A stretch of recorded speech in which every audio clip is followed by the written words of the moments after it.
What's hanging, young hero, besides your head and spirit? That soul is saying something. Welcome to Giant Size Violence, an UltraMega podcast. I'm your host, Grant, and joining me today is my good friend Nate, the one person I know that loves comic books and tokusatsu as much as I do, and the co-host of our other comic book podcast, Comically Confused. Welcome to the show, Nate. Hey, I'm happy to be here. I do the other show, reviewing the whole New 52, and I dragged you along that long half a decade venture, so I have to do this one with you. Yeah, I appreciate the favor here, bud. But today we're taking a look at UltraMega Issue 2 by James Herron. But before we dive into that, Nate, how about you tell us a bit about how you felt about the series so far? You know, I really enjoy it, especially as someone who has just really loved tokusatsu as just a medium and our art form. From my experience, I'm someone who has watched the majority of every season of Power Rangers and have watched almost every single Godzilla movie. And I'm just fascinated with the concept of just giant people fighting giant stuff. I guess my mind is just trapped in that 12-year-old mindset of just seeing big guys punch each other, you know? Yeah, I think you're the one person who can relate to that feeling of finding this book and feeling like it was written for me, or just written for that child inside me that loved Power Rangers and Godzilla movies growing up and just wants something made for me now that's been exposed to the R-rated version of everything else I've loved as a kid with normal comic book superheroes and action movies. Now we have this. Yeah, you can really tell he really just loves the medium of tokusatsu. And it's something like tokusatsu is such limited by the constraints of being live action and this stuff not having the biggest budget in the world. You can tell he really doesn't have to deal with those constraints of that and can really do something that you couldn't see on a Japanese TV show, you know? Yeah, for sure. It's nice to have something like this that a genre like tokusatsu is really rooted in child's media, even more than superheroes, because superheroes all ages with Japanese media, most of this tokusatsu stuff, especially Power Rangers. I mean, not Power Rangers, but Super Sentai, Kamen Riders, and Ultraman is it's just targeted for the demographics of 7 for 12-year-olds. So it's nice to have something that's the general idea, but invincibleifying it in a sense, making something for more of our demographic that still enjoy this type of stuff. Yeah, and I think that's a perfect example, pulling Invincible out from this, since while it's not the same creative team, it is the same creative studio here, and a lot of those same people kind of promoting a book that's appealing to the same sensibilities. But I did want to know specifically here, how did you come across the first issue, and what did you think when you picked up the first issue of this book? I picked up the first issue because you recommended it. And first picking it up, I was oh, this is kind of weird. But I was this is kind of weird, but I dig it. Because, I'm a fan of weird stuff. One of my favorite comics of all time is called, Chainsaw Man. So, I dig the weird stuff. Yeah, no, it's definitely right up that alley here. So, without any further ado, I'll go ahead and jump into the summary of Issue 2, and then we can pick apart the weird world of UltraMega Issue 2.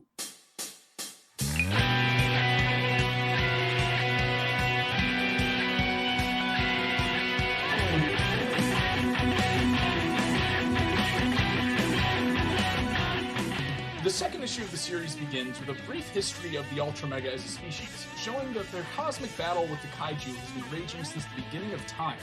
We then jump ahead several years to after the events of the first issue, where we see firsthand the apocalyptic wasteland left behind from the UltraMega's final battle.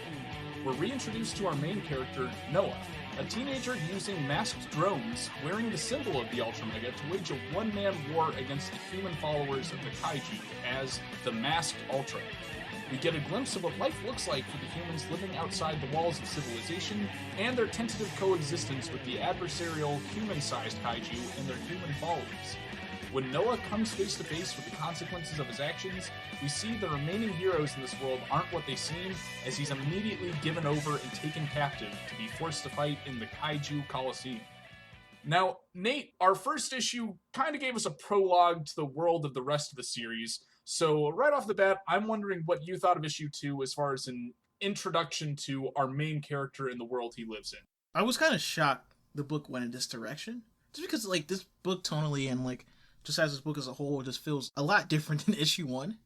And that's not a bad thing. I just didn't see the book going this direction. I actually really like this direction of like really back in because issue 1 was such a big and like bombastic, basically Ultraman but like super violent story. So I was expecting more of that going forward, but like we get a more grounded and like suited story and like really exploring the world. And if any fans of like the other podcasts, you know I'm a big fan of like small and character stuff, and you get a lot of that here.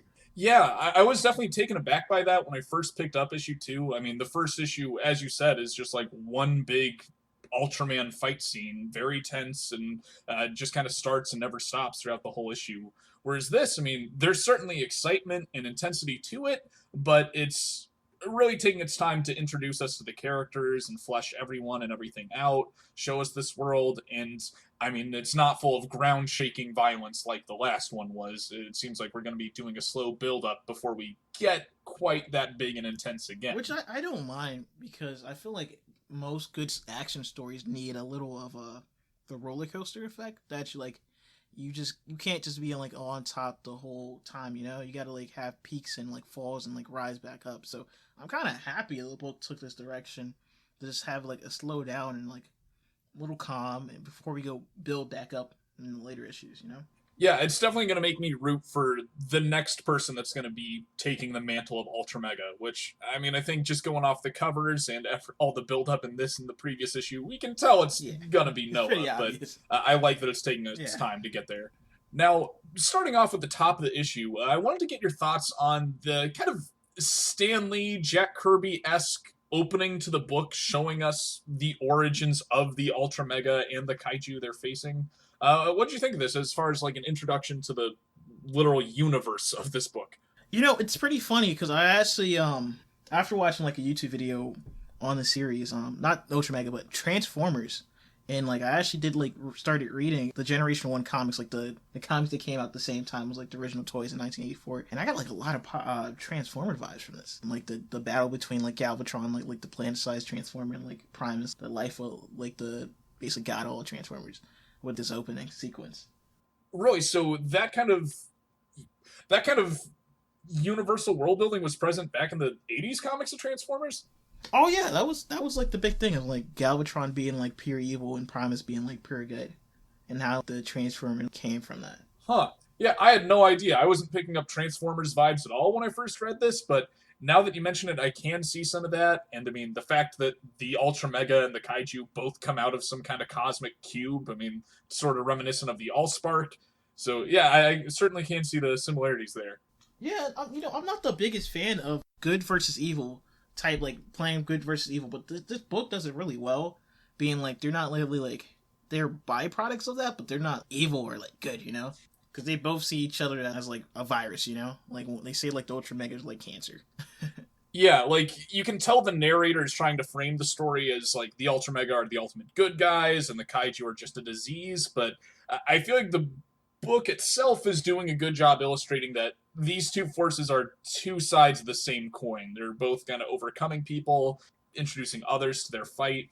So I think that's going to be a major theme as this book progresses, is that the UltraMega might not be that great, and we're not exactly better off by having come into contact with them. Yeah, I really just like the opening. It feels like a lot of like real like old school like science fiction. Yeah, and this great myth and stuff being actually true. I mean, the fight across the cosmos looks like something from like a Jack Kirby Fourth World or Eternals comic. Yeah, definitely Fourth World, and like I got some Thor vibes from it as well. Those like old Thor and like Doctor Strange comics. Like, it's just like this big old like cosmic stuff that just happens.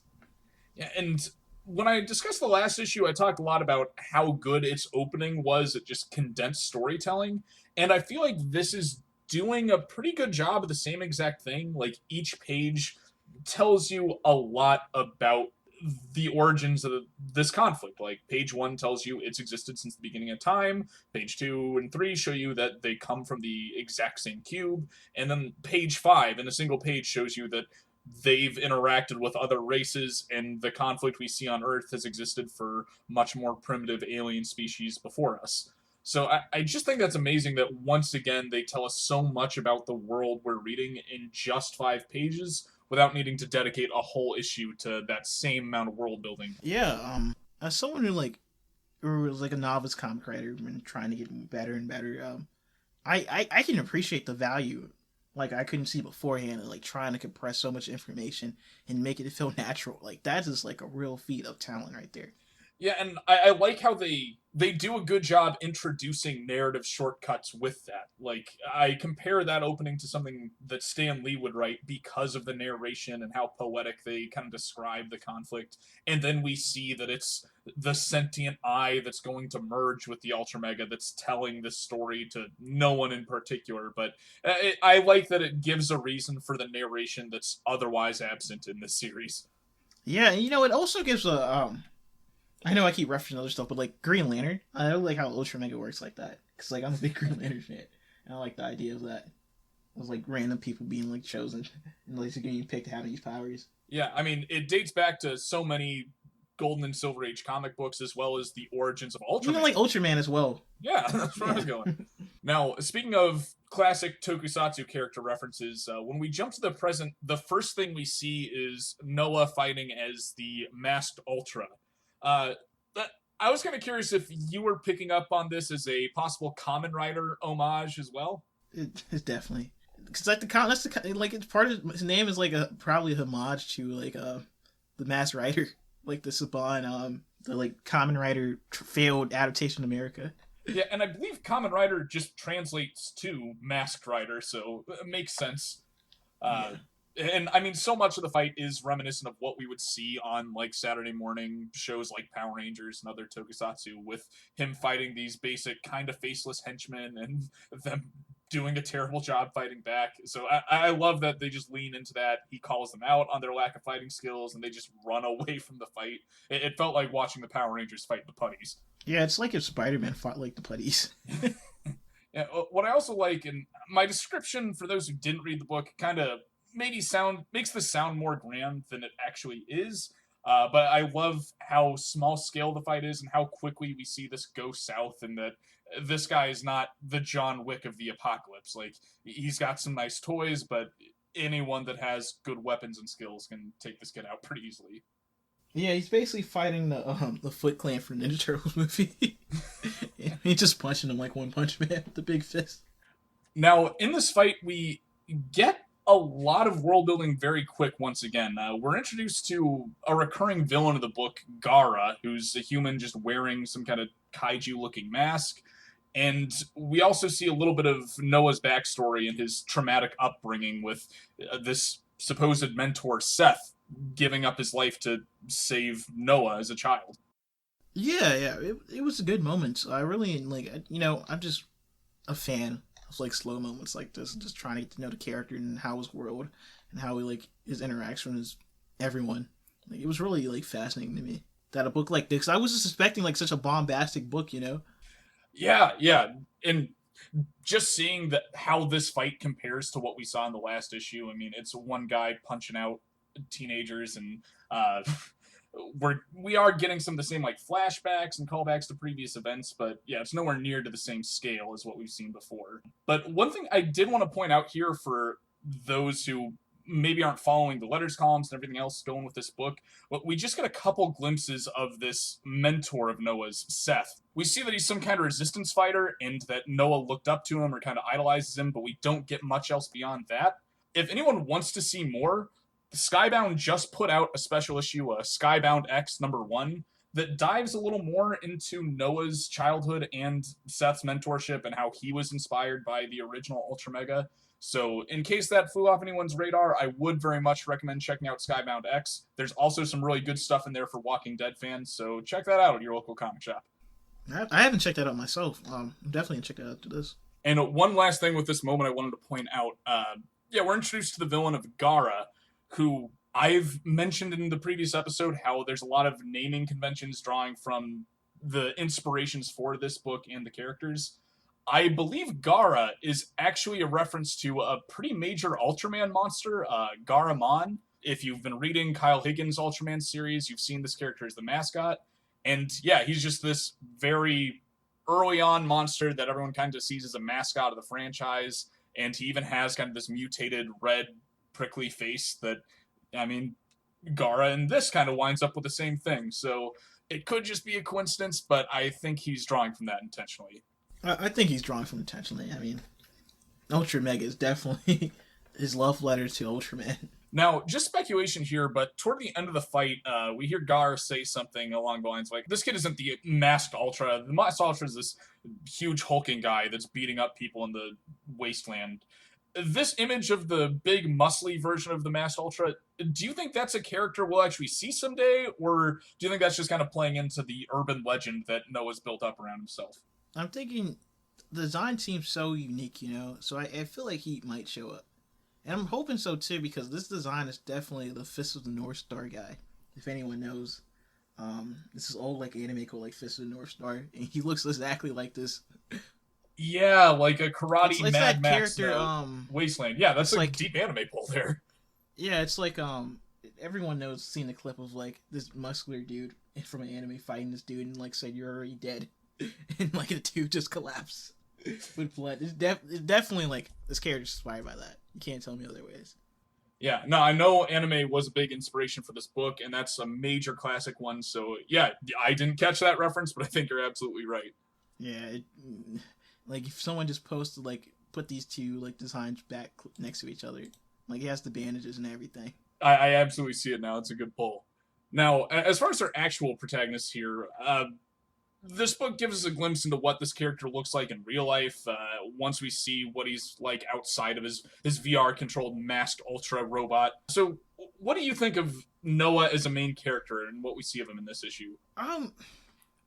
He isn't the original character in this book. He's like the rebellious teenager just trying to do hero work. I think he's gonna work well throughout the series though, but you get enough of his like backstory whenever. And seeing his like being like noble, of trying to do what you want to do, be like the hero. I get a lot of anime protagonist vibes from him, just Definitely. Like the kind of lazy character that also has grand aspirations and just wants to fight. Just that kind of Eren Yeager drive inside him to take on the world or like be the great hero that's going to stop the kaiju. And I think that's something that's definitely going to get expanded on as this series progresses. But yeah, maybe not the most original, but definitely a character I can get behind in a story like this. Yeah, definitely work for this book. Now, one thing I really enjoyed about this issue with it, being a little more slow paced and willing to take its time, is not only do we get this gradual introduction to the characters and Noah's supporting cast with like Beth and Clint, the people around his little outpost, I also really love the way they show the rest of the world or this grand wasteland as they make their way to like this big trading marketplace to get the one supply drop a year that happens for these out in the wasteland. Like we just get a page or two of this rickety beat up car traversing this like Tank Girl meets Judge Dredd comical wasteland, and all the wreckage that we see and how much space is passed between his home and the city really just gives you an idea of the scale and how destroyed this world is and how expansive the wasteland is. This book reminds me a lot, and like the background and setting reminds me a lot of Samurai Jack.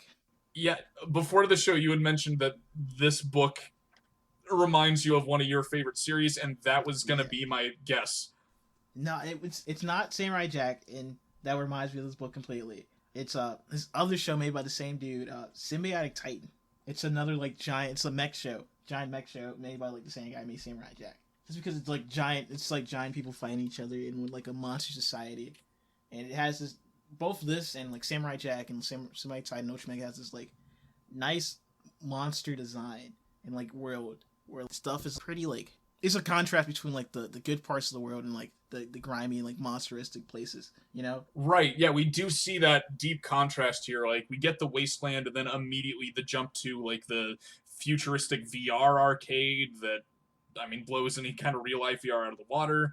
And I don't know if we get much of a view of what the cities look like in this issue, but we do in the previous and following issues. And it just shows that, like, yeah, the rest of the world is pretty high tech. I don't know how luxurious it is, or if it's more like cyberpunk. Yeah, but it's a blend of like I like to call it rundown cyber city. It's like imagine like one of the worst like cities in like United States, but it's the future. Mm-hmm. So it's like it's still up to date. it still has that element of like being like futuristic, but you can tell it's still not the best place in the world to be at. Yeah, and as far as the visual style goes, what makes this remind me of Tank Girl and Judge Dredd and some of the other kind of gritty, cartoony post-apocalypses is just how much they'll exaggerate the size of things. Like the headset that Noah wears is like jutting 6 feet out of his face, and so like the hammers people are carrying are again just these giant things that like no normal human person could possibly carry. And yeah, just the size of everything is just a little off in a cartoony way, but in at the same time a very charming way that plays into the style of the world. Yeah, the tech in this it's not like, it feels like the future tech what people thought the future were in like the 80s and 90s, where it's just like bigger the better, Mm-hmm. Compared to now, how you see futuristic stuff is all sleek, and I really enjoy it. I think my favorite little touch of world building here, as soon as they get to the city, we're introduced to the character of Otis, who's just this larger than life kind of folk hero character that Santa has Claus. a giant yeah, he looks like Santa Claus, and I mean kind of acts that way too, like protecting kids, and like he leads the community to some extent, we see, and he's carrying this giant hammer carved from the tooth of the UltraMega, so he's just got this kind of legend surrounding him. And then the first time conflict arises, or like it comes to like, do we protect Noah or do we give him up to save the community, he just immediately gives him up. There's no heroics to the character, and we just see that the heroes of this world are kind of built around lies, or that there aren't heroes in the apocalypse. And I guess what I love about that is just how through this one interesting larger than life character, not only do we see a lot about how this world is formed, we get a pretty good idea of where this world is and how people aren't really even fighting this contingent of kaiju and their human cultists anymore. Yeah, like the society basically gave up on like trying to like combat this threat of these kaiju. I do really wonder, like, I believe James Herron had been working on this book for years, according to the letters columns, but like I wonder how much of this is inspired by the coronavirus and the way we've responded to that. I mean, with the kaiju virus itself being introduced in the last issue, and just kind of people giving up the fight here. Like, I'm wondering how much of the real world is bleeding into this book, and how much had always been planned to be this way.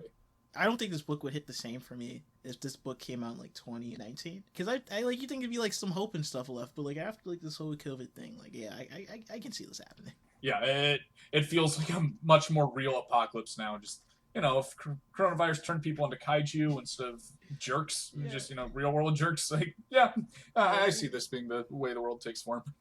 People gonna be fine with that, So with the end of this issue, we see that, Otis and the community just give up Noah right away when it comes down to a choice of, like, either you turn this guy over or you all die, and we're taking all the food that's supposed to last you through the next year. We find out that, they didn't even need to ask. They knew where this kid was, they knew who he was, and they've already ransacked the little way station that he and Beth have been staying in. Yeah, it was all. I liked it too. They just knew everything. She's just a kid. The book doesn't really try to like set him up as anything more than that, like an overconfident kid. Yeah, I kind of love that. Like, his heroics fail so badly so early on. Like, he's trying to fight this one-man war in the apocalypse, and it's just immediately backfiring on him. And within the same issue, has destroyed his life and the life of those around him. Not only is he getting captured, his friend Beth is as well, and they're all just getting taken away, and their home is destroyed. So I love just the stakes that are given to us here. Like, they try and introduce his little drone war as something that, like, oh yeah, it's like a video game to him. It doesn't mean anything. And no, there are very much stakes to this world, and this kid has kind of ruined the life of everyone around him because of it. Yeah, it doesn't really try to make him as like genius or master strategist or like prodigy or anything. Like, no, this kid is way over his head, and like you get to that realization fast. Now, I know you and I have both read all 4 issues of UltraMega so far, but kind of going back to when you first read this, what were you feeling at the end of this issue, or where were you kind of thinking the series was taking us from here? I wasn't completely sure. I was wondering when reading this, like how big of a part UltraMega actually is going to be in this book. At the end of the second issue, there's not really a clear path to how this kid is going to become a superhero. Like, the last page even shows the eye of Adam that's, kind of key to the transformation, just being hidden in a shack worlds away, and all of our main characters being separated. So it definitely does leave us on a low note without any kind of clear passage of like how the story is going to progress. Yeah, I didn't know how the story's gonna like play out. Like if UltraMega was just like a thing that would happen, like we're just gonna deal with the consequences of UltraMega. I just didn't know how much it's gonna take for UltraMega to actually appear again, or like if this book's gonna actually be about like him becoming UltraMega and fighting. I didn't know about it, which I wouldn't say a bad thing. It left me like wanting to see more of this book. Yeah, really, it's the perfect kind of cliffhanger because it makes me want to know what's going to happen next right now, but doesn't leave me feeling like I have any idea of how things are going to play out. And I mean, the preview of the next issue, especially, is just a lot of weird imagery showing like the giant Ultra Mega head on, like the giant mascot Ultra Mega head on top of the kid, weird monsters running in blood, and it's even with a preview, I still have no clear idea of what's happening in the next issue. And yeah, it definitely had me coming back for more. Like I was really like hyped to read the next issue, especially how this like issue reveals this big old Ultra Mega fist. Like, oh my god, I love seeing like stuff like that in like media with big characters. Like it's not just a thing like having characters be big; it's just like having the like actually seeing like perspective, you know? Yeah, demonstrating the scale, or like having a grounded perspective of the sheer like, size you can of have, this. like Godzilla just be big in like a miniature set, but like I think it's really interesting when you like see it from like a point of view of someone like a human-sized person. Like, oh god, these guys are like humongous, you know? Yeah, and it's also a wonderful callback to the first issue because the last thing we see the first Ultra Mega do is like rip out the eye and launch his fist into space. And now we're kind of calling back to that exact moment with a giant fist in the background and the eye not too far from it. So yeah, just an interesting callback that I didn't pick up on until rereading the first issue for our last episode. It really leaves you. I think good comics, especially like monthly comics, should like leave on with notes like this of man, like entice you to want more, you know? And that's like a good image to be like, man, I wonder what's gonna happen next. After reading these first two issues, and I mean, yeah, technically the first four at this point, Nate, how likely would you say you are to actually recommend this series to others? I would recommend it. I don't know if it's the tier yet, especially because it's only been 4 issues. And I like to like have like a full like trade worth of content before I start recommending. But Pays like it probably already beat that. But I think this book really suits like that niche of like wanting to see like really like cool stuff and wanting to see like these monsters and like people really like Tokusatsu. So I recommend it to those people to read it. Like it fits it like it really fits my little niche of media I like. Yeah, and I think what I liked about this issue too was that it definitely expands on who I can recommend this to. Like the first issue is very much within the realm of superheroes and giant monster movies. That like yeah, anyone I know who likes those, I can point them toward this. But now with just such an interesting depiction of a post-apocalypse and introducing all these other sci-fi genre elements from outside of superhero media, I feel like I have a much wider audience I can introduce this to, because I know comic people who don't care about superheroes but really like Tank Girl or like Fallout or any other number of post-apocalyptic media that I think would really enjoy this, especially since it is a new type of apocalypse, since it's from a giant monster rather than just nuclear bombs or zombies or something else we've seen a million times before. Yeah, this book is like way more easy to recommend compared to, especially because it's just original IP. You know, it's like way interested and easier to recommend this book than like recommend like the Ultraman comic. Like most people know what Ultraman is, so like they probably have like a idea of what they're getting into before even like reading the book. But like UltraMega is just like it's based on Ultraman, but it's like its own thing. Like you can read this without even having like knowing what Ultraman is, you know? I hate to say that the process of making this podcast has demonstrated how few people actually know who Ultraman is, even among my superhero-loving friends. So that's why I plan on some of our next episodes diving into who these major characters are that this is taking influence from, because surprisingly a lot of people don't know, but the few who do, it is a very good reference point to explain what this series is to them. Yeah, I don't know how like surprised I am of like people I know in Ultraman, because I know Ultraman before like I seen like Ultraman show or anything, but Ultraman is like pretty niche, you know. It hasn't like had any like American like appearances since forever. I know like the Ultraman looked like, but I didn't know anything about it for like the longest. Yeah, I saw bits of him. Like I got the littlest exposure to him as a kid, and I think the best touchstone we have in America is the book Ready Player One has kind of an extended explanation and reference to him. But like other than that, there's no common media I can point people to explain who that character is. And I think it's like just because I don't know, it was a rumor. Now I heard like it was like legal disputes of Ultraman appearing in like American media for like because like I'm pretty sure Ultraman like I should say Ultraman was supposed to appear in like the Ready Player One. He appeared in like the Ready Player One book, but he didn't appear in the movie. He got replaced with like the Iron Giant, which actually I think might not even be legal reasons. It might just because Iron Giant is more recognizable to people. But yeah, Ultraman as a property isn't. It's the least well known between like Super Sentai and Kamen Rider. Yeah, fans of the genre usually have some understanding, or like if you really love Godzilla movies, you probably know who he is. But outside of those niches, not so much. I think it's like the knockoff made by like the same company is kind of no more than Ultraman these days, like Gridman. Yeah, we can thank the anime for that. But tying back to the series here, I kind of final notes as we're wrapping up. From where we are both with this issue and the series as a whole, what do you hope to see from this series going forward? I want to see like a whole bunch of Ultramegas.